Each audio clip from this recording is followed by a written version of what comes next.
नमस्कार दोस्तों, आपका स्वागत है हमारे चैनल टेक्निकल सत्यम में।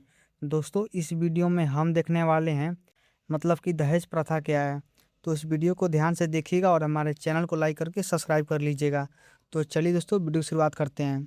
तो सबसे पहले हम समझेंगे दहेज प्रथा होता क्या है। तो यहाँ पर आप देख सकते हैं, dowry system is a social evil that has been present in our society for many years. मतलब कि जो दहेज प्रथा है वो काफ़ी खतरनाक है, जो हमारी सोसाइटी के अंदर बहुत सालों से प्रेजेंट है, यानी वर्षों से चली आ रही है, एक परंपरा बन चुका है अब। It is the practice of giving money, good property और valuable items by the bride family to the groom family. मतलब कि एक ऐसी प्रथा है जिसमें जो लड़की के परिवार वाले होते हैं वो लड़के को कुछ पैसे देते हैं, जैसे कि 10 लाख 5 लाख जो भी दहेज होता है, या गुड्स देते हैं, प्रॉपर्टी देते हैं, या कोई वैल्यूएबल आइटम्स देते हैं जिसका कीमत हो, और जो कि लड़की को देना ही पड़ता है, बिना दिए शादी नहीं हो पाता है आज के समय में। तो it may be started as a custom, it has now become a curse that destroy lifes and ruins family. शुरू में जब ये शुरू हुआ था तब ये केवल एक कस्टम था, मतलब कि एक परंपरा आप कह सकते हैं, जो कि ऐसे ही लोग निभाते थे। लेकिन आगे चलकर ये एक नेसेसरी चीज़ बन गई, जो कि मतलब कि देना ही पड़ेगा, जिसके कारण बहुत सारे जो फैमिली हैं वो बर्बाद हो गए हैं। बहुत सारी ज़िंदगियाँ ख़त्म हो गई, जैसे कि आपने न्यूज़ में कभी देखा होगा, लड़की का जो ज़िंदगी ख़त्म हो जाता है वो फांसी लगा लेती है दहेज नहीं दे पाने के कारण। अब दोस्तों, अगले स्टेप में हम समझेंगे इसका कारण क्या है, आखिर किन कारणों से दहेज जो है लोग लेते हैं। तो सबसे पहला जो कारण है, ग्रीड एंड मटेरियलिस्टिक थिंकिंग। मतलब कि जो है लालच उनके अंदर है पैसे के प्रति। और जो दूसरा कारण है वो है मटेरियलिस्टिक थिंकिंग, उन्हें लगता है कि उनका जो लेना है हक है। फिर अगले में high status and social pressure. एक तो सोशल प्रेशर बन चुका है कि दहेज देना ही पड़ेगा, क्योंकि यह सभी लोग दे रहे हैं, तो एक सोशल प्रेशर, सामाजिक दबाव बन चुका है। तीसरा जो है lack of awareness and education. लोगों के पास जो है शिक्षा बहुत कम है। लेकिन दोस्तों, यह जो है मेन कारण नहीं, जो शिक्षित लोग होते हैं वो भी दहेज आज के समय में लेते हैं। और जो चौथा है रॉन्ग कस्टम्स एंड ट्रेडिशन। ये जो परंपरा है काफ़ी अब ख़राब है, इसको बंद करना चाहिए, मतलब कि परंपरा ही ख़राब है। अब दोस्तों, अगले स्टेप में हम इसका इफेक्ट समझ लेते हैं। तो हमारा जो पहला इफेक्ट है, it puts a heavy financial burden on the bride family.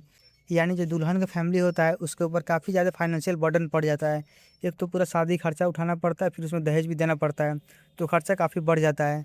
दूसरा कारण है, it leads to mental and physical harassment of women.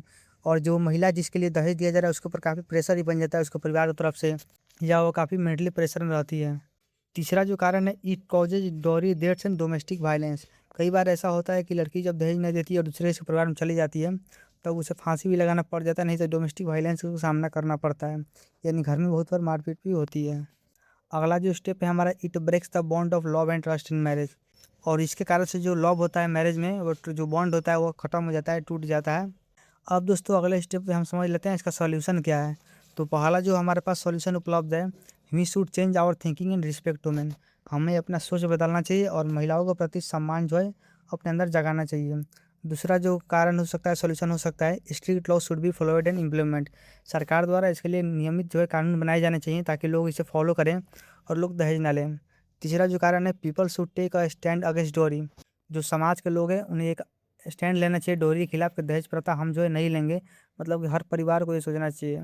अगला जो सॉल्यूशन हमारा हो सकता है, spread awareness and educate everyone that about it evils. मतलब कि इसके बारे में लोगों को जानकारी देनी चाहिए कि यह जो है गलत है, इसको एजुकेट करना चाहिए लोगों को। अब दोस्तों, हम कंक्लूजन जो है समझ लेते हैं। तो डोरी is not a tradition, it is a crime. मतलब कि डोरी जो है एक परंपरा नहीं है, बल्कि एक क्राइम बन चुका है अब। Happy marriage is based on love, understanding and respect. जो एक खुशहाल शादी होता है वो जो होता है लव पे डिपेंड करता है, अंडरस्टैंडिंग पे डिपेंड करता है और रिस्पेक्ट पे डिपेंड करता है, ना ही कि पैसा और गिफ्ट पे डिपेंड करता है। Let us all pledge to make our society dowry free and build a better tomorrow for our future generation. हम एक ऐसा सोसाइटी का निर्माण करना चाहिए जो डोरी फ्री हो, मतलब कि दहेज प्रथा उस पर ना लिया हो, दहेज प्रथा फ्री हो। अब दोस्तों, अगर हमारी वीडियो अच्छी लगी तो हमारे चैनल को जरूर लाइक करके सब्सक्राइब कर दीजिए।